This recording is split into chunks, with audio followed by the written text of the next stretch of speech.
Good afternoon. Welcome to Inside Indiana Sports Now. It's Easter Sunday. Trayce Jackson-Davis coming back to Indiana basketball. He spoke to the media via Zoom. Here are some of his comments about what he thought going into a meeting with Coach Mike Woodson, what made him decide to stay, what he's doing about others who are making that decision, what he's seen in Parker Stewart, all of that stuff. Here it is. The first question was, what was Trayce's mindset when he went into the meeting, that initial meeting with Coach Woodson, and how much faith does he have in Woodson? When the coaches got fired, my mindset was honestly, I didn't know who they're going to bring in. I was going to wait anyways, but I was almost dead set on entering the draft and then hiring an agent. And then that was probably 2 weeks ago. And then the hiring of Coach Woodson, I wanted to see what he had to say, what he had thoughts of the team, what he had thoughts about me and my development and how he can help me. And so I sat down with him and we talked a little bit, and I really liked him, but my parents were still dead set on me going to the NBA. So I said, how about you come down, Dad, and give him a chance and see what he has to say? And so that's what we did. We had a 2-hour conversation, and then my dad came out of the room. He said, give us 5 minutes. So we left Coach Woodson's office. We went into a little meeting room, and he said, you're staying. And so that's how that went. And so I hope the other guys, my other teammates, get to meet with him and they decide the same thing, because I feel like he knows what he's talking about, and I know he knows what he's doing, and I got 100% faith in him. And what exactly did Mike Woodson tell Trayce Jackson-Davis in that initial meeting? The thing that he really told me is the things that I did not want to hear. He told me what I needed to work on. He showed me clips of me playing. He showed me my missed shots, what I should have done in this situation, where I needed to take shots, and that's all my dad talks about. He talks about the things that I need to improve on. He never talks about what I'm good at. And so that right there was already showing me that he already wants what's best for me. And so that was already, after he did that, I was sold on him. And what is Woodson's specific plan for Trayce Jackson-Davis? So basically, me and my dad, we had to sit down for about 2 hours with Coach Woodson yesterday and talked about my future, where he believes and sees me in the offense and how he can help develop me into the player that I aspire to be, and with doing so also winning basketball games here. He came in and he told us that he doesn't want to rebuild. He wants to win right away, and he said that I'm a big piece to that. And so after hearing that, and after hearing an NBA coach tell you that, and it just really was a simple decision to come back and play for him, honestly. And how might Trayce Jackson-Davis's role change this upcoming year, perhaps as a shooter, and what role did that have in his decision to stay at Indiana? I think that part of my game is going to open up a lot of things for our team, really. Teams won't be able to just pack it in. I also believe with Parker coming back and deciding to stay, we've already played a few open gyms together, and he shoots the ball really well, so the spacing on the floor will be a lot better. I also believe with Joey being healthy, it will also give our team a much better dynamic, just because he's so big and he's also a really good post player. So and it enables me to be able to go out and handle the ball and do stuff of that nature. And what's the mood within the program? They got open gyms and that kind of thing. What's the mood at Indiana compared to what it was before Mike Woodson was hired, before Joey Brunk said he was coming back, before Parker Stewart said he was coming back, and before Trayce Jackson-Davis said he was coming back? I think that the mood here is really, really, really, really positive. I feel like there's like a light. I feel like we've been in the dark for a while, and there wasn't any energy. Like, there was no energy here. I feel like all the life after this season was sucked out of us. But ever since Coach Woodson got hired, I feel like it's almost been like a new positive vibe has came. We've been hooping, we've been playing some open gyms, us and the guys, and we're really just excited to be playing basketball again, and excited to be out there, and just being part of the team, and just getting work in, honestly. And then with him not being able to really talk to us yet because of all the recruiting stuff, but when he does talk to us, I really think that he has the knowledge and knows what he's talking about and what he's saying. So I think it's really good. I think there's a positive energy here right now, honestly. Trayce was asked whether Joey Brunk's injury last year affected his role and how his return to health might affect Trayce Jackson-Davis' ability to play basketball in 2021-22.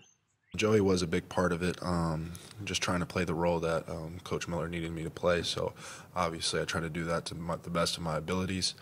But he basically told me that we're going to get your right hand going, and we're going to get that right, and we're going to get your jump shot right. And so basically he wants me to shoot those shots in game. If I don't shoot them, he's going to take me out of the game. It's kind of like that. He needs me to be a better player and be a better playmaker, and that's what I'm going to do.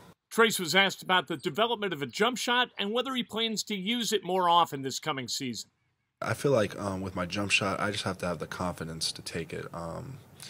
Taking one a game, going 0 for 1 is really hard when you could go 3 for 5. I mean, like that's the way I think about it. Really, like against Illinois, I was like 3 for 5, 3 for 6. I mean, it's a lot different shooting 50% from jumpers and when you're just taking one a game.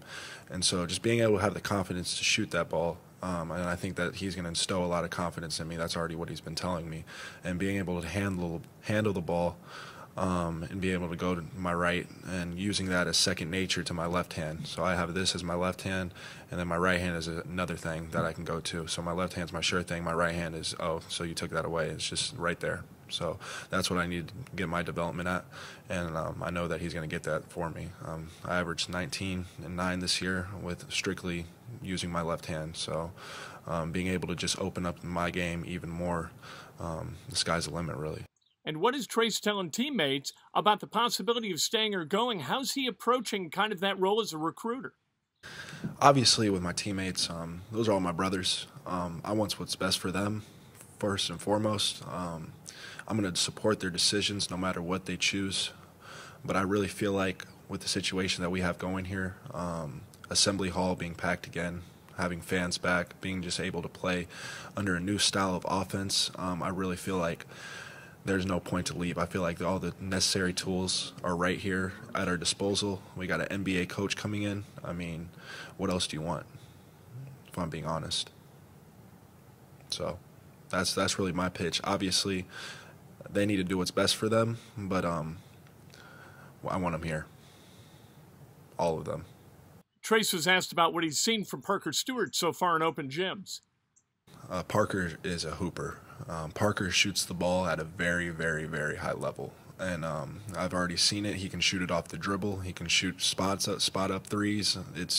He puts the ball in the hole, and that's something that we're going to need on our team. And I'm really, really glad that he decided to stay. So he's going to space the floor, and he's going to shoot that thing at a high clip.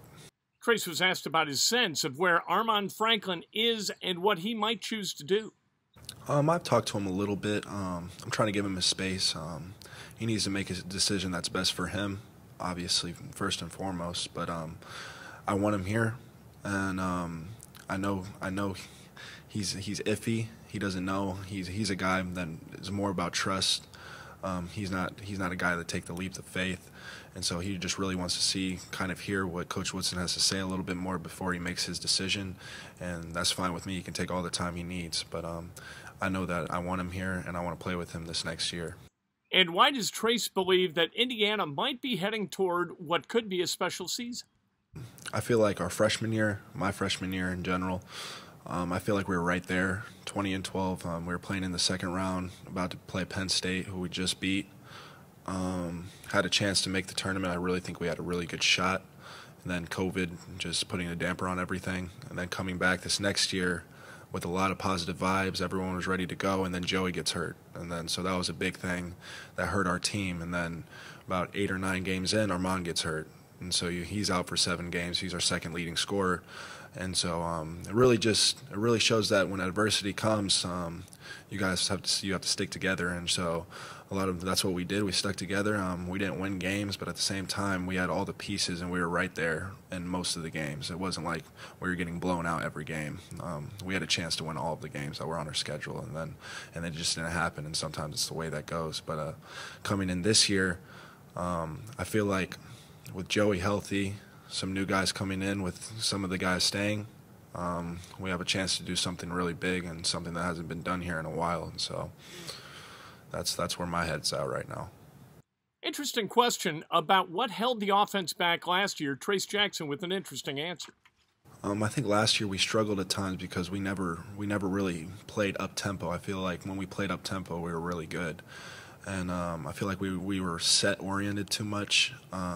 We didn't really just get the ball and go. I feel like we were more robotic than basketball players, and I feel like Coach Woodson's really going to let the leashes off and let us actually play our games, and I feel like that's going to really help a lot of our teammates, and I think that's really going to help people like Rob, and if Christian comes back, it's going to help people like Christian too, because those guys can go out and flat out score, but they really just didn't get a chance to because we were always running sets, and so I think that will help them, but at the same time, Christian needs to do what's best for him, and then Rob coming back, I think he's going to do well in this system. And finally, what does Trayce Jackson-Davis think his legacy could be at Indiana University?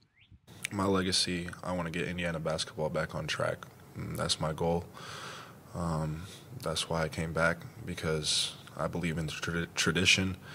I believe what we have here is something special, and I want to be one of the reasons why. I don't want to be someone who ran away when it was tough. But as really all in all, it's just I believe in Coach Woodson, and I believe in the tradition of Indiana basketball. I know we can get it back. That's Trayce Jackson-Davis from Friday's Zoom call. Fascinating stuff. Obviously a really smart guy. One thing you've got to say about Archie Miller is he did a really good job of filling that roster with smart kids, high-character kids who buy into the team concept. Now we'll see how Mike Woodson deploys them. We'll talk tomorrow morning, Breakfast with Kent, bright and early, 8 o'clock on Facebook Live, immediately thereafter on YouTube. Of course, press, subscribe, like, ring the bell, do all that stuff. I appreciate it. We'll talk to you tomorrow morning, brought to you by the great people at Today's Dentistry.